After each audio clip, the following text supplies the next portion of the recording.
In this video we're going to be simplifying radicals with variables involved. Now you have to simplify the square root of 400 times d. Okay? So we're going to put a multiplication sign so we know the operation. Now remember, when you have a product inside a square root, you can break it up into multiple square roots. So we're going to put the square root of 400 and the square root of d just like that.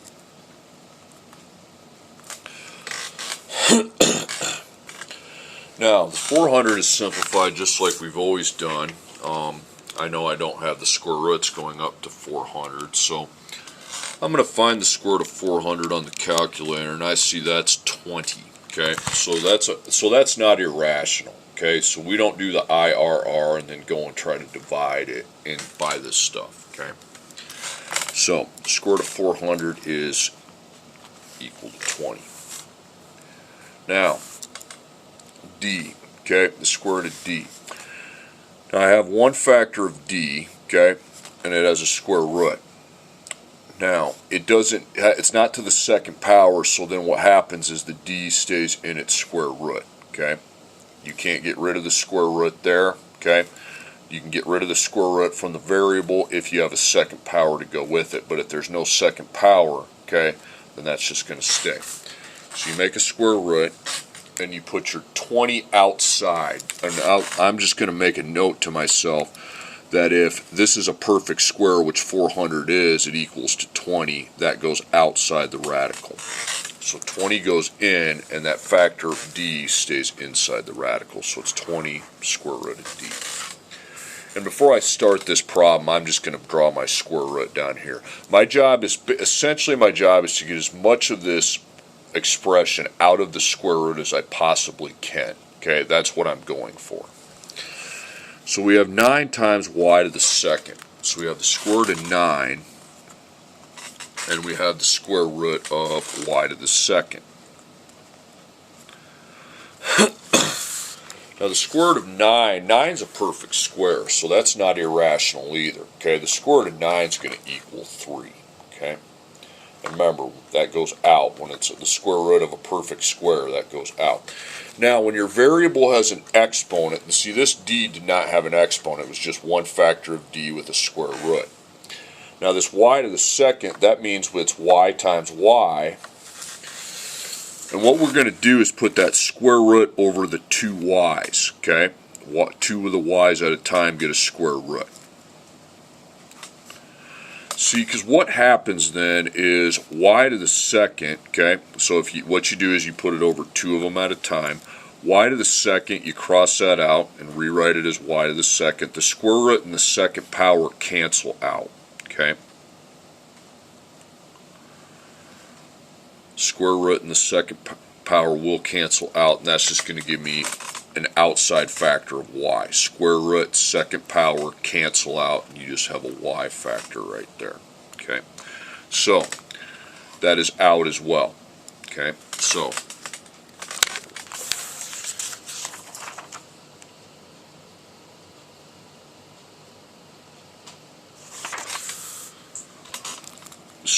what you're going to do outside your radical, okay, the 3 goes outside, and the y now comes outside, and you don't have anything inside of the radical. Okay, so you get rid of the radical, just scribble it out, and the answer is 3y.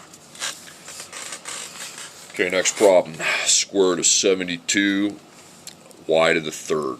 Okay, so again, there's your multiplication job. So you're going to put the square root of 72 and the square root of y to the third. Okay, so the square root of 72, now this time 72 is not a perfect square. I see that because there's no number times itself that's 72. See, if I square that on my calculator, that's irrational. Okay, so IRR, I put the IRR label, I don't want decimals, and then I have to do the divided by, and then square root times square root. So make your square root down there. We want to get as much of that out as we possibly can. So 72, you'd start with 64, there's a decimal. Decimal. That's not a decimal, so I fill that in with 36 times 2. Now the square root of 36 gets replaced with the integer value of 6. So now I have put equals, and I have a coefficient 6 and a square root of 2. Okay. Now y to the third, again, when your variable has an exponent, what you want to do is break that up so it's y times y times y. And you're going to break up the square root so that it covers 2 y's at a time, okay, if it's possible. Well, I put the square root here, and then this solo y right here, that's not with a pair, that gets its own square root. So y times y is y to the second, and then the square root and the second power cancel out, giving me a full factor of y. Now this y here does not have a second power, so the square root has to stay over it. Here there's no second power, so the square root does not cancel. So you put equals, and you put this full factor of y here where the second power and the square root canceled, and you have y. And then you put this square root of y next to it. Okay? So you compare that to here. Here it was just d without a power, so it just gets a square root that's inside. Here was y with a second power, so I put the square root over the 2 y's. Y to the second, square root and second cancel, and we have y, so 3y. Here we had 3y times y times y. Anytime you have variables and exponents, you want to break it up so you see all the factors of your variable. Y times y, and then y left over. See, this full factor of y, the second power and the square root canceled out, giving me the full factor of y. Here we didn't have the second power, so it didn't cancel out, okay? So that's why the y is in the square root. Now, the 6 goes out, the 2 goes in. And then you're going to have a y outside and a y inside. It needs to be just like that, y out, y in. So you kind of combine these two simplifications into one single answer. Okay, next one. Square root of 16x to the third times x to the third. So you got the square root of 16, and you got the square root of x to the power of 3.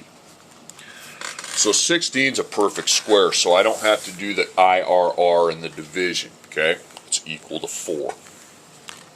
And put the word out so you know that that's going to be outside of whatever radical we get. Okay.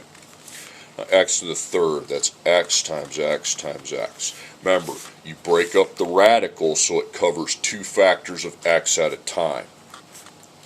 The reason we do that, because x times x we know is x to the second, and the square root and the second power cancel each other out, so that gives me an outside x factor. But this other x factor does not have a second power, it stays in the square root, okay? So this is equal to x, coefficient, and then the square root of x. So what we do, remember that 4 goes out, that x is out, and that x is in. So it's 4x square root of x.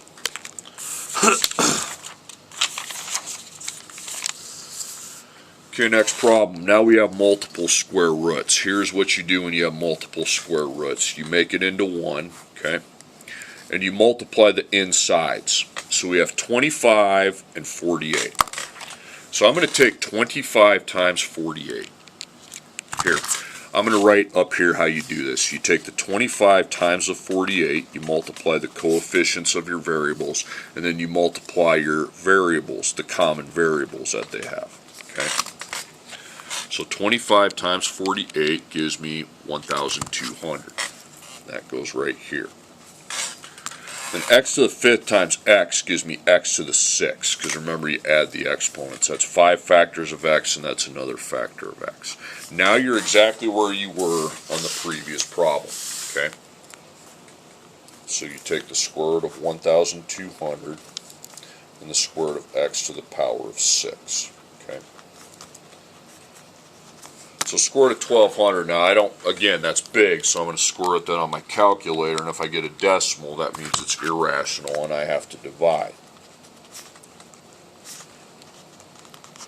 Okay. I can't just write equals the integer, because the square root of 1,200 is not equal to an integer. 225 decimal, 196 decimal, 169 decimal,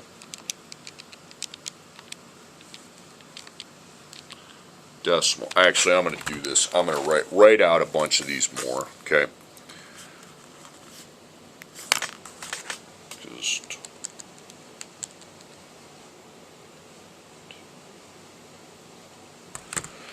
yeah, I want to go up to 20 here.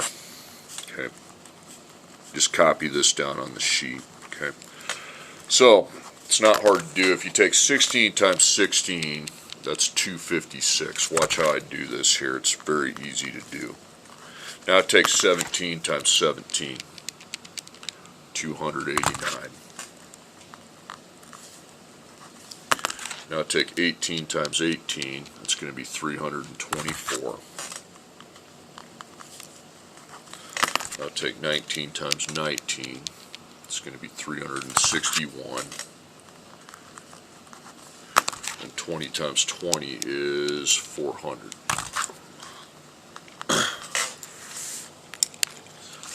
Okay, so let's take 1,200 divided by 400. That works. We got 3. So you put 400 with 3. And the square root of 400 equals 20. Okay, so this is equal to 20 square root of 3. Now x to the 6, you write x times x times x times x times x times x, 2 at a time.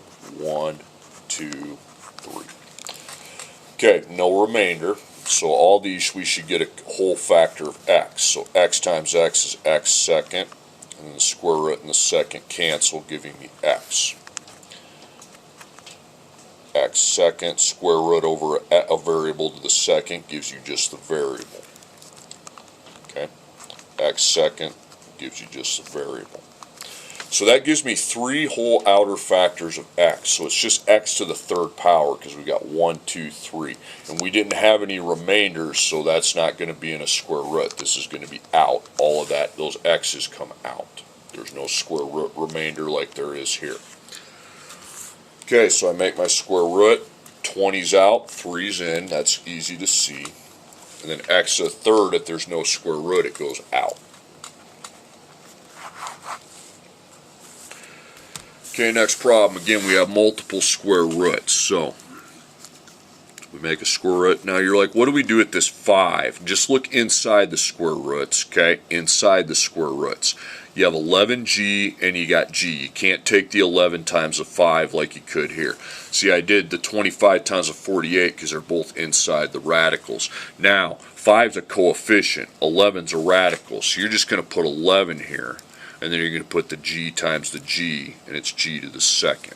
Okay, so you got just 11 for coefficients inside of the radicals, and then the g times the g. So 11's 11, that's g to the second. So we have 11g to the second. Now you take this factor of 5 and put it outside. You can't multiply it by 11 because they're not both inside the radical. Okay, that's not going to work. Now here's what you're going to do. You're going to put your square root, you're going to put this 5 over here for later, and you're going to put times dots. Now you're going to break this up the same way you've always done it. Okay, so that 5's originally outside the radical. So you've got the square root of 11 and the square root of g to the second, because now you got your multiplication dot there. So 11, square root of 11 is obviously irrational. Okay, it doesn't have a whole number, so that's IRR. So you're going to divide it. Now what's 11 divisible by? 9, 4, 1. We know it divides by 1, but does it divide by anything bigger? 1 and 11. Okay. So the square root of 1 is 1. Now, if you have a square root of 1, you get rid of it, and it's just square root of 11. Now that 11 would obviously be inside the radical, put in instead of out. Now g to the second, so you're going to write g times g, because that's what g to the second means. Square root over 2 of them, that's easy enough. And I get a full factor of g. So that's just equal to g. Now there's no radicals, so that's out. So 11's in, and g's out. Okay. Now 5 times g you can't simplify because g is a variable, you don't know its value. If that was a 2 instead of a g, you'd take 5 times 2 and put 10, but that's your answer right there. Okay, next problem.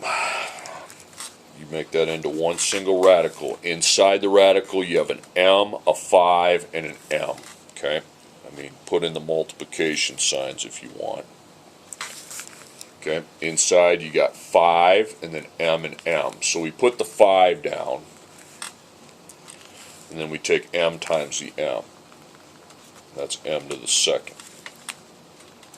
Now outside we have 4m, 4 times m. You can put a times dot or not, it doesn't really matter. Okay, so you're going to put 4 dot m or m, it doesn't matter, just make sure it's there. So again, look at that. Inside you had a 5, that's your only coefficient number, okay, just like the 11 was here. And then m times m, m to the second, and 4m. Okay. Alright, so then what I do is I simplify my square root. So I go square root of 5, square root of m to the second. Okay, so 5. 5's obviously an irrational square root. There's no number times itself. That's 5. It's irrational. So I put I, R, R. Okay, so 5. 5 divided by 4, I don't think that works. But anything then divides by 1. Okay, that's exactly how you need to do it. So you put 1 and 5. The square root of 1's 1. Now remember, we don't use 1 as a coefficient. That means we'll just keep the 5 in the square root. It's in when it stays in the square root. Also draw that here. And also bring down your 4m that's originally there. If you have an original outside, that's something already outside, you just drop it down. Okay. Now m to the second. So that's 2 factors of m. You put the square root over 2 of the factors. That's easy enough. So m times m is m to the second. Okay. And the square root and the second cancel, and we just have m. Okay. So that m right there, it's just equal to m, and that's out because there's no radical. The square root and the radical cancel each other out, and then I end up with just the m factor out.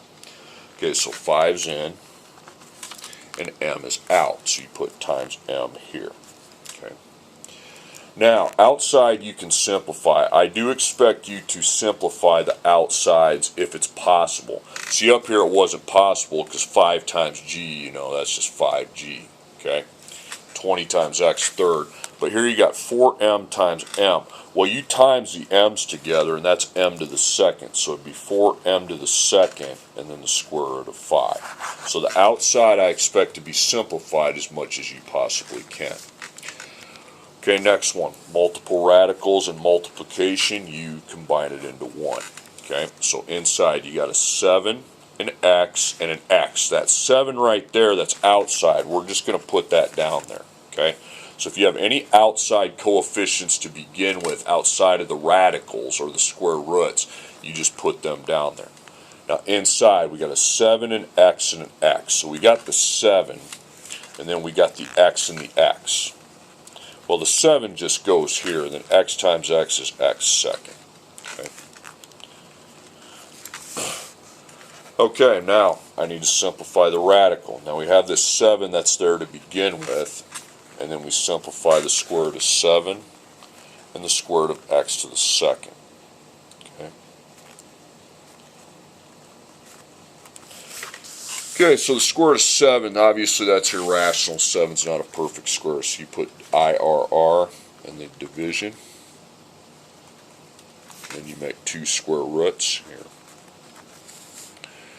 Okay, so 7, I don't think it divides, it'd have to be 4 or 1. It doesn't divide by 4, it does divide by 1, so 1 and 7.